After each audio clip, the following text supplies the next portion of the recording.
Muito bem, meus queridos, sejam muito bem-vindos aí a mais uma aula sobre o livro Além da Ordem. Hoje eu vou falar sobre a regra 7, aula 8. Então, peço que vocês já curtam o vídeo, compartilhem com quem vocês acham que vai ser bom esse conteúdo. Por quê? Porque isso me ajuda a espalhar a palavra e eu fico muito feliz. Ok, então, sem enrolação, sem ficar aqui numa introdução gigantesca, vamos para a regra. Qual que é a regra 7? Dedique-se ao máximo a pelo menos uma tarefa e veja o que acontece. Eu já falei sobre isso aqui no meu canal, nos meus textos, Se você pegar uma coisa e fizer ela repetidas vezes, não tem como você não ficar no mínimo bom nesse negócio. Tá? Isso parece muito óbvio, isso parece muito claro, mas as pessoas parecem não dar muita importância. Por quê? Porque as pessoas normalmente não têm constância em suas vidas, então elas começam algo e desistem, começam de novo e desistem, elas não conseguem se dedicar ao máximo. Tá? E como é que o Jordan Peterson vai começar esta regra 7? Ele vai falar de algo muito interessante. Ele vai falar sobre a importância, o valor que existe na pressão e no calor quando colocadas no carvão. O carvão, eu não sou químico, mas o que eu conheço de carvão é o carvão para fazer churrasco, aquela coisa, um negócio feio pra caramba. Mas o carvão que ele tá falando aqui não deve ser esse, deve ser outro tipo de carvão, sei lá. Talvez a questão química deve ser parecida, não sei também, não sei nada do que eu tô falando aqui. Mas o interessante dessa analogia que ele faz com pedras e com carvão e tal, é o quê? Quando você expõe o carvão ao calor e à pressão, o que acaba acontecendo? Você forma um diamante. Claro que não é fácil, é um processo que demanda muito calor, muita pressão, algo muito bem alinhado para então se formar um diamante. Então, o que faz um diamante ser um diamante? Primeiro é a sua durabilidade. O diamante é uma das substâncias que mais duram. Isso se torna precioso. Se você dura, você se torna precioso. Além da durabilidade, o que ele tem? Brilho, durabilidade mais brilho, ou seja, o diamante ele reflete a luz. Por isso que ele é tão valioso. Então, você tem um carvão, tá? Uma coisa mais bruta. Esse carvão submetido a calor e a pressão, quase que fosse uma lapidação química acontecendo ali, nós temos o diamante, que aí sim é algo valoroso. Então, o Jordan Peterson ele usa essa analogia com nós. O ser humano também pode fazer isso. Também pode se lapidar. Também pode se tornar um diamante. E o que isso simboliza para nós, por exemplo, um diamante ali? Pô, primeiro que ele é durável, tá? As coisas duram, ele é constante, olha aí, ó. Ele é constante, o que eu falei antes no começo. Segundo ponto, ele brilha, ele reflete a luz. O que a gente pode pegar aqui? Ora, luz da consciência. Ou seja, essa luz ela simboliza o brilho luminoso da consciência focada e elevada. Ou seja, um ser iluminado, desperto, consciente. Um ser desse não tem como ele não se tornar alguém virtuoso. Mas nós temos um problema quando a gente está falando da lapidação do ser humano. Ora, um carvão, ele não tem resistência. Tu vai lá, tu tem calor e pressão numa quantidade certa, beleza, tem um diamante. Agora, um ser humano parece ter forças que lutam contra, parece ter forças que estão desalinhadas dentro dele. Os antigos diziam que nós temos demônios na nossa alma. Nós temos um lado nosso que é meio demoníaco, que é meio maléfico. E não está errado, Então, se a gente é muito engraçado porque o ser humano, ele sabe que ele precisa fazer certas coisas, mas ele não faz essas coisas. Ele sabe o que ele precisa fazer, mas não faz. Que outro animal faz isso? Tem esse comportamento? É só o ser humano. Nós somos seres racionais. Nós sabemos o que deve ser feito e nós não fazemos. Só que há um problema muito grande em você mentir para você mesmo. Eu também já falei isso aqui.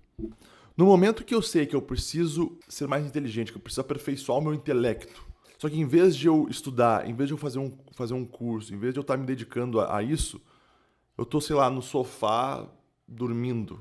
no meio da tarde, assim. Nesse momento, eu tô indo contra mim mesmo. Eu tô indo contra o certo. O que acontece? Eu passo a ser uma pessoa menos confiável, tanto pros outros quanto pra mim mesmo. E quando eu me torno menos confiável pra mim, fica cada vez mais difícil de eu honrar minha palavra. E isso é muito nítido. Às vezes eu assisto aquele programa lá, o Quilos Mortais, né, que dá no TLC, acho, o canal. Assisto com a minha mulher de vez em quando, ela tá assistindo, eu chego lá e sento e assisto um ou outro programa com ela. Então, esses Quilos Mortais são pessoas que são muito obesas, muito mesmo, e a única forma delas conseguir sair daquilo é fazer uma cirurgia, aquela bariátrica, e perder mais de 200 quilos e tal, depende do paciente, né? Mas, o que eu percebi também assistindo esse programa? Essas pessoas vão lá no médico, no Dr. Now, chegam lá, ele avalia elas, pra próxima consulta tu tem que ter perdido, sei lá, 50 quilos, 60 quilos, senão não tem como eu fazer a tua cirurgia. E essa pessoa volta pra casa e vai tentar fazer exercícios, né? Vai voltar a fazer, não, ela sabe que ela tem que fazer exercício, que ela não pode comer as frituras que ela estava comendo, as coisas que ela estava comendo. E aí, o que acontece? Essa pessoa, ela não faz o que precisa ser feito. Ela volta na consulta depois, sei lá, 2, 3, 6 meses, e ela não emagreceu o quanto precisava emagrecer. E a frustração, cara, na cara dessas pessoas, assim, é nítida, assim. E as pessoas, normalmente, que não conseguem fazer a cirurgia são as pessoas que mentem pra si mesmas. Porque é o que eu falei, tu mente uma vez, tu vai mentir uma segunda, uma terceira, uma quarta, porque tu passa a ser uma pessoa menos confiável, você não confia mais na tua palavra. Então, se eu chego lá pro Dr. Now e falo, não, eu vou perder esse peso, eu vou fazer o que o senhor tá me falando. Essa palavra, ela vai perdendo a substância. Ela vai perdendo o valor, porque não tem mais valor, porque nem você que tá a dizendo acredita. Então é muito complicado. Por isso que, meus queridos, mentir pra si mesmo é um dos piores caminhos possível. E isso é pra tudo, tá? Pra tudo. Pra relacionamento, no trabalho, na vida familiar, pra tudo, cara. Tu começou a mentir, tá mentindo pra si mesmo, e tu passa uma pessoa menos confiável. Uma pessoa menos confiável provavelmente terá uma vida muito pior, terá uma vida muito mais mentirosa. E não é bom viver na mentira. Então, assim, da onde é que vem, né, esses fantasmas, esses demônios, esses desejos? Pô, eu falo que eu preciso fazer isso, eu sei que eu preciso fazer isso, mas eu não faço. Da onde é que vem esse eu não faço? Da onde é que vem esse desejo? Freud, né, vai nos dizer aí que nós temos impulsos, né, as pulsões. Ele vai nomear, né, esse campo das pulsões dentro, né, do conceito psicológico como id. Nós temos id, ego, superego. O Jordan Peterson, aqui na regra, ele vai falar que nós temos personalidades parciais. Ou seja, nós temos várias personalidades dentro de nós que muitas vezes são fragmentadas, e o problema é justamente esse. Elas estão fragmentadas, elas estão distantes uma da outra. E se elas estão distantes uma da outra, eu estou perdido, eu não consigo ser íntegro. A minha personalidade, ela é toda fragmentada. Eu acabo virando refém de tudo ao meu redor. E para o Freud, nós temos o id, ego e superego. O que é o id? O id, ele é baseado no princípio do prazer, ou seja, ele quer descarregar essa pulsão, ele quer descarregar este prazer, tá? Então, ele quer fazer isso. Porém, nós temos o superego dentro da teoria psicanalítica. O que é o superego? O superego, ele serve como um repressor desse desejo. São as leis, é a moral. Então, vamos supor que você quer trair a tua esposa. Tá? É o teu desejo, é a tua pulsão, é o teu id, ele quer descarregar essa energia. Aí vai vir o superego falando, não, calma aí, cara, não é assim que funciona, isso é errado, né? Tu ama a tua esposa, você vai fazer uma cagada gigantesca se você fizer isso. E aí o ego, ele vai harmonizar essa relação. Ele que vai tomar a decisão final de trair ou não trair, de fazer ou não fazer. Então, né, pro Freud, são esses três conceitos, né, que habitam dentro da nossa psique, e pro Jordan Peterson ele fala que são essas personalidades parciais. Mas ambos, tanto a segunda tópica freudiana, que é o id, ego, superego, quanto essas personalidades parciais, que o Jordan Peterson fala aqui, ambos acertam em algo. Uma casa dividida, uma casa fragmentada não conseguirá existir. Não conseguirá ser potência no mundo. E uma pessoa que é toda fragmentada, ela não consegue se controlar, por exemplo, quando é desafiada no dia a dia. Porque a vida, né, a tua vida terão vários desafios, né? Tu vai perder a paciência muitas vezes. Então essa pessoa, ela não consegue controlar as próprias emoções, uma pessoa que é muito fragmentada. Sabe quando tu fala, putz, aquela pessoa perdeu a cabeça, eu perdi a cabeça. O que acontece quando tu perde a cabeça? Tu age de uma maneira apenas emocional. apenas pulsão, apenas energia, apenas o id. Não há uma repressão, não há nada, tu simplesmente age. E conviver com uma pessoa assim é um perigo. O que a gente pode concluir aqui? Que essa pessoa, ela é vítima do id ou ela é vítima de uma das personalidades parciais, como falou o Jordan Peterson. Porque ela não tem nada integrado. Então ela é pura emoção. E essa falta de união interna, ela intensifica muito o sofrimento do sujeito, tá? Normalmente, pessoas que não conseguem fazer essa integração das personalidades, elas vão ter mais ansiedade, vão ter mais ausência de motivação, não vão ter prazer em coisas importantes do dia a dia, não vão conseguir sentir o prazer realmente. Elas vão sofrer mais com indecisão e incerteza. E por que isso? Porque elas não sabem quem elas são, elas não sabem o que elas querem. Isso é uma coisa muito recorrente lá no meu Instagram, quando eu respondo algumas perguntas. As pessoas chegam perdidas. E eu pergunto, quem você quer ser? Qual que é o teu objetivo? O que você quer alcançar? Porque dá pra perceber que essas pessoas muitas vezes estão todas desintegradas, todas fragmentadas. E quando tu é fragmentado, não consegue ser constante em nada. Então tu atira pra tudo que é lado, tu não tem um alvo, tu não mira, tu fica perdido. E quando tu fica perdido no mundo, tu vira refém de tudo. Por isso que eu falei aqui que uma pessoa assim, ela é mais ansiosa, ela perde a motivação muito fácil, ela tem muita incerteza, tem muita angústia. Quando você sabe quem você quer ser, né, ou vir a ser, quando você tem esse olhar para o futuro, para o horizonte, sabe, pô, eu quero fazer isso, eu quero me tornar um cara assim, esse é o meu modelo, esse é algo que eu quero seguir. Ora, já começou a ter um objetivo mais claro e definido. Outra coisa importante, você engaja nessa missão, sabe? Você tem um propósito ali. Outra coisa importante, não é contraditório. Porque quando tu tem essas personalidades parciais fragmentadas, uma que é uma coisa, outra que é outra coisa, e tu não consegue, sabe? É como se fosse o teu corpo lutando contra ele mesmo. Sabe aquelas doenças autoimunes que as tuas próprias células passam a atacar o teu organismo?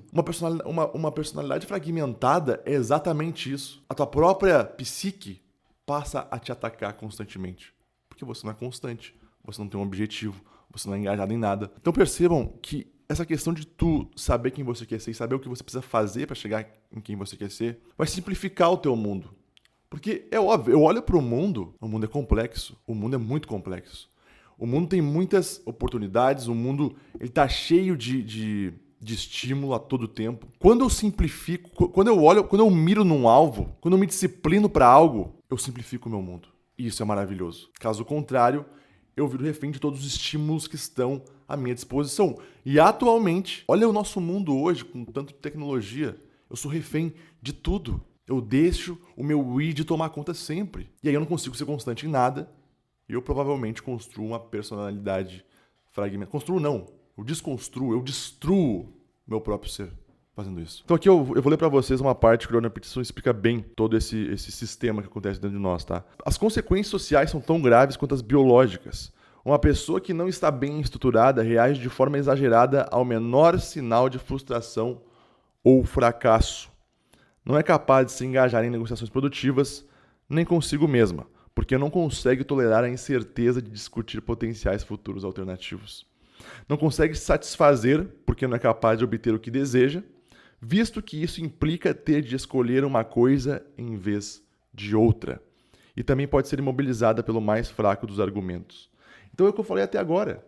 Essa pessoa que é fragmentada, ela não consegue tomar uma decisão, porque ela não sabe o que ela quer, e quando ela toma uma decisão, ela fica pensando nas outras decisões, nas outras alternativas que ela poderia ter tomado, e aí ela sofre por causa disso. E eu já fui um cara muito perdido, acho que todo jovem já foi perdido, porque não sabe o que fazer da vida, né? Tá lá muito imaturo em muitas questões, mas a vida vai ensinando, tu vai se colocando, né, nas adversidades, tu vai aprendendo um monte de coisa e tu vai se disciplinando, tu vai aprendendo, tu vai entendendo quem você é, quem você quer ser, e aí tu vai se achando. Você mira num alvo. E aqui o Jordan Peterson vai dizer que a pior decisão de todas, eu quero que você preste muita atenção nisso, é nenhuma. É nenhuma. Ou seja, você não toma uma decisão. Você se torna completamente refém da realidade. E eu tenho exemplos muito claros com isso. Tá? Tenho amigos meus, tenho amigos do meu irmão, caras que talvez tinham um futuro bom se tivesse tomado uma decisão atrás, mas não. Resolveram, deixa a vida me levar, a vida leva eu, sabe? Onde é que eles foram parar? Drogas, prazeres imediatos, niilismo, uma vida ruim, uma vida que ninguém quer estar. Se tornaram pessoas que não são confiáveis. Inclusive, não são mais nem amigos do meu irmão, nem meus amigos. E aí, o Jordan Peterson, ele escreve algo muito interessante. Os compromissos e os sacrifícios amadurecem aqueles que os suportam e os tornam pessoas melhores. E é por isso que eu me achei na vida, de certa forma. Porque eu sempre tive meus compromissos e eu sempre cumpri com eles. Tanto na escola, tirando as notas acima da média, quanto com meus amigos, honrando a minha palavra, quanto na faculdade depois também, não reprovando em nada, no meu trabalho, chegando no horário, não faltando. Eu sempre fui uma pessoa que tive um compromisso e fui disciplinada quando estava nele, quando eu estou nele. E o que acontece? Quando tu faz isso, tu amadurece, tu se torna uma pessoa melhor. Por isso que, sabe aquele papo que as pessoas vêm, eu não gosto de estudar, eu não gosto disso. Meu amigo, tu não faz só o que gosta da vida. E é justamente fazendo o que tu talvez não goste de fazer, acordar cedo, ir pro trabalho, ser fiel, fazendo essas coisas que vão contra talvez a tua natureza, é o que vai te engrandecer, é o que vai te amadurecer. E essa disciplina, meus queridos, ela começa muito cedo. Ela tem que começar muito cedo. Porque o que é uma criança? Uma criança é um monstrinho. Uma criança é um bichinho. Por isso que essa ideia do bom selvagem de Rousseau, o homem nasce bom, a sociedade o corrompe, é uma balela, é uma mentira. Uma criança que que os adultos não colocam limites, que não ensinam ela como viver em sociedade, ela se transforma num monstro. Por quê? Porque ela vai estar totalmente fragmentada. E quando tu tá fragmentado, quem que toma a ponta? Teu desejo, o teu id, tu é refém de tudo. Então, uma criança é um monstrinho. O que os pais fazem? Qual que é a função dos pais? Amarem seus filhos, ensinarem seus filhos, educarem seus filhos para que consigam viver em sociedade. Então, o Jordan Peterson fala que aos 4 anos, a criança já deve ser capaz de ser querida por seus pares, né? Pelas outras crianças, pelos pais das outras crianças. Caso contrário, essa criança ela vai sofrer o quê? Um ostracismo social. E é muito bom falar nisso porque eu lembro da minha infância. Eu lembro das crianças que eram mal educadas, das crianças que ninguém queria brincar com elas porque elas não sabiam. Elas não eram disciplinadas. Elas iam jogar um jogo, elas quebravam as regras do jogo. Arrumavam briga sempre. Elas não eram convidadas para ir nas festinhas de aniversário de outras crianças, porque os pais dessas crianças não queriam essa outra criança na festinha, porque era um capetinha, não tinha limite, quebrava tudo. E uma das coisas fundamentais para a criança entender a disciplina, entender as regras, são justamente os jogos, as brincadeiras que tem quando a gente é criança, né? Porque aquilo faz a gente conter os nossos impulsos. Exatamente porque tem regras.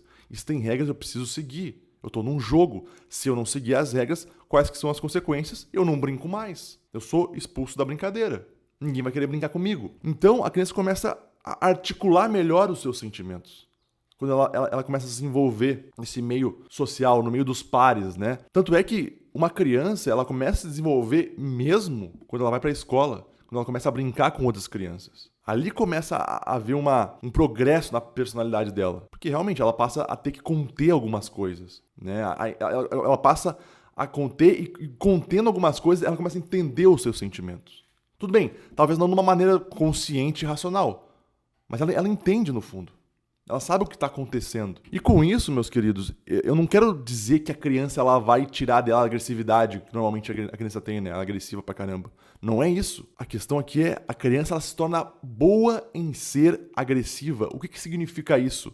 Ela sabe articular a agressividade dela. Ela sabe usar essa agressividade num jogo, por exemplo, que dê motivação para ela vencer aquele jogo. Ela não sai distribuindo soco nas pessoas e quebrando regras porque ela fica agressiva. Não. Ela se torna uma boa pessoa agressiva. E aqui que tá o pulo do gato. E quando tu começa a crescer, se tornar adolescente, adulto, isso é inteligência emocional. Tu sabe utilizar as tuas emoções. Tu se torna uma boa pessoa agressiva. Porque aqui entra algo fundamental, que é o bom senso dentro dos contextos. Ou seja, cada contexto pede algo. Pede um sentimento, pede uma ação, pede um comportamento. E tu vai entendendo, tu vai articulando isso em você. Vou já conviver com pessoas sem bom senso. Aquelas pessoas que riem em velório. Sabe? As pessoas que não têm noção da realidade, que não sabem como se comportar às pessoas, aos objetos, a nada. Essas pessoas provavelmente são fragmentadas, não sabem utilizar seus sentimentos. E toda essa dinâmica que eu falei do jogo para criança, de entrar nos jogos e seguir as regras, força a criança justamente a integrar essas múltiplas personalidades que estão dispersas. E é legal porque os jogos eles vão ficando cada vez mais sérios, né? Então lá, quando tu é criança, tu tem pega-pega, tu tem esconde-esconde, polícia e ladrão, né? Tem vários tipos de jogos, tem futebol com teus amigos e tal. Aí tu começa a crescer, quais jogos tu começa a entrar depois? Escola, faculdade, relacionamento, tudo isso tem regras, cara. O que é um relacionamento amoroso, por exemplo? São duas pessoas que elas decidem integrar as suas personalidades para que ambas coexistam no mesmo ambiente. Num ambiente saudável, num ambiente bom de se estar. Todo mundo aqui que já casou, que convive com uma mulher ou com um marido, ou, né, com um esposo e tal, sabe do quanto a gente cresce, do quanto a gente ganha maturidade, né, vivendo com outra pessoa sob o mesmo teto. Porque agora não é só você, não é só as tuas regras, não é só o que tu acha que é. Agora tu vai ter que ceder muitas vezes. Agora o tempo não é só teu, tu tem que dividir o tempo, tu tem que ser uma pessoa mais caridosa. Pô, tu aprende muito convivendo com outra pessoa. Por isso que eu falo aqui, né? Ninguém deveria envelhecer sozinho. Meu livro aqui vai sair entre novembro e dezembro. E qual que é o resultado quando eu me submeto a essas regras, a esses jogos, desde pequeno, né? Criança, depois adolescente, depois adulto? O que eu me torno normalmente? Um adulto sofisticado. O que significa isso? Alguém articulado, produtivo, psicologicamente saudável e uma pessoa virtuosa. E não tem nada melhor do que a gente conviver com alguém que é bem articulado, que é bem integrado, que é educado, que sabe se comportar, que entende os contextos, que entende a hora de fazer a piada, a hora de não fazer a piada. Eu apresento a integração para os novos colaboradores lá na minha empresa. Vez ou outra, tem algumas pessoas... Sabe aquele adolescente que é o típico maconheiro? Ele vai pra integração de bermuda, chinelo, capuz, assim, boné, abarreta. Chega lá fedendo a maconha, com aquele jeito, com aquela ginga de andar, como se fosse o dono do mundo. Ou seja, refém de tudo. Uma pessoa dessa, ela é refém de todos os seus desejos. Refém do id completo. Ela chega... Ela bota os pés em cima da cadeira, ela acha que ela é dona do mundo. E ali tu percebe que nada é mais belo, né, e mais significativo para um ser humano do que limite, do que educação, do que uma pessoa integrada. Porque qual que é o futuro de uma pessoa dessa? Eu tenho certeza que aquela pessoa vai entrar, não vai dar uma semana, vai pra rua. Ninguém vai querer conviver com aquela pessoa, a não ser pessoas que sejam como ela. Só que pessoas que são como ela costumam ser sujas, mentirosas, vis. Por isso, né, que elas acabam, sei lá, morrendo antes dos 30 anos. E é isso que acontece. Então, para finalizar a aula, o que significa, no fim das contas, o calor e a pressão que eu falei até agora? Significa aprendizado. Calor e pressão significa aprendizado. E uma coisa que eu noto muito, né, na nossa contemporaneidade são as pessoas querendo desconstruir a pressão ou demonizar a pressão, como se sentir pressão fosse algo errado. Meu Deus, não pode sentir pressão porque vai dar trauma na criança, vai dar trauma no adulto. Muito pelo contrário. É a pressão e o calor que te lapidam para você se tornar um diamante. É o que eu falei antes. Pressão e calor é aprendizado. Então, quando tu entra, sei lá, no emprego ali, você está sendo testado. Você está sempre sendo testado por alguém normalmente que está acima de você. A nossa sociedade funciona como uma hierarquia. Quem está em cima normalmente são as pessoas mais experientes. Então, tu entra no emprego, teu chefe está te testando. Será que esse cara dá conta? Será que esse cara ele é capaz de chegar no horário, é capaz de fazer os relatórios, é capaz de se apresentar em público, é capaz de ser educado? Será que ele é capaz? Vamos ver então. Por isso que uma das maiores forças nossas é se submeter a regras. Ok, me submeti ao meu chefe. Aqui eu tô seguindo, tô fazendo o que eu tenho que fazer, né? E vambora. Todo mundo passa por isso. No relacionamento é a mesma coisa. Tá sendo testado também. Com qual objetivo que isso acontece? Quando eu faço isso, eu me submeto a regras, me submeto a outras pessoas que são mais experientes que eu. O que de fato acontece é que eu transformo um iniciante indisciplinado em um mestre realizado. O Jordan Peterson fala isso. Tu nunca vai ser um mestre se você não passar pelo iniciante. E para você ser um iniciante, você tem que estar disposto a ser o tolo, que eu já falei aqui na segunda ou na terceira regra. Você tem que ser o tolo, você tem que estar disposto ali. Eu tô aqui aprendendo, vou me submeter aqui às regras, vamos embora. Por isso que um adolescente que eu falei antes, chega na integração fedendo a maconha, achando que é o dono do mundo, esse cara vai ser para sempre um iniciante. Esse cara ele não vai ascender nunca na carreira dele, na vida dele, se ele não se atentar a isso, a seguir regras. O que uma regra mostra normalmente? Ela mostra o que não deve ser feito. Ela tenta conter os nossos impulsos. Porque quando a gente contém os nossos impulsos, a gente tem tempo para integrar a nossa personalidade. Então a gente pode pegar aí as 10 maiores regras da sociedade ocidental que são quais? Os 10 mandamentos. É tudo não pode. Não cobice a mulher do próximo, não matarás, né? Tem 10 mandamentos aí. Por que existem esses 10 mandamentos, meus queridos? Para nós termos uma sociedade estável, onde todos possam jogar de uma maneira justa. Qual que é a ideia central disso tudo que eu falei hoje? Você submete voluntariamente, ou seja, de uma maneira consciente, a um conjunto de regras que são socialmente determinadas, que possuem tradição, tá? É muito importante que tenha tradição, porque isso já mostra que essas regras funcionam. E qual a consequência disso? Eu construo uma unidade, né, uma personalidade íntegra que transcende muitas vezes a essas regras. O que eu quero dizer com isso? Uma pessoa que se submete a ser um iniciante, segue regras, é disciplinado, tem compromisso, vai ascendendo aos poucos naquela hierarquia, naquela sociedade, até chegar ao ponto que ela que faz as regras. Até chegar ao ponto que ela conhece tanto aquelas regras que agora ela pode falar se aquilo ali é justo ou injusto, porque ela fez aquilo, ela viveu aquilo. É isso que é transcender as próprias regras. É isso que constitui quem você poderia ser. Por isso que dentro da tradição católica, o alvo, o mirar mais alto, que o Jordan Peterson sempre fala nos livros, é imitar Cristo. É mirar em Cristo. É mirar na vida dos santos. Por que mirar na vida dos santos? Por que mirar em Cristo? Por causa do bem. Não tem definição maior de amor e bem e caridade. Não tem.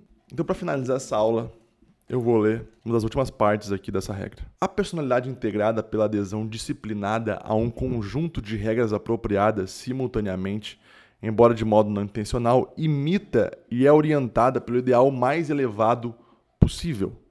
Precisamente aquele que constitui um elemento comum da moral que torna todas as regras boas, justas e necessárias.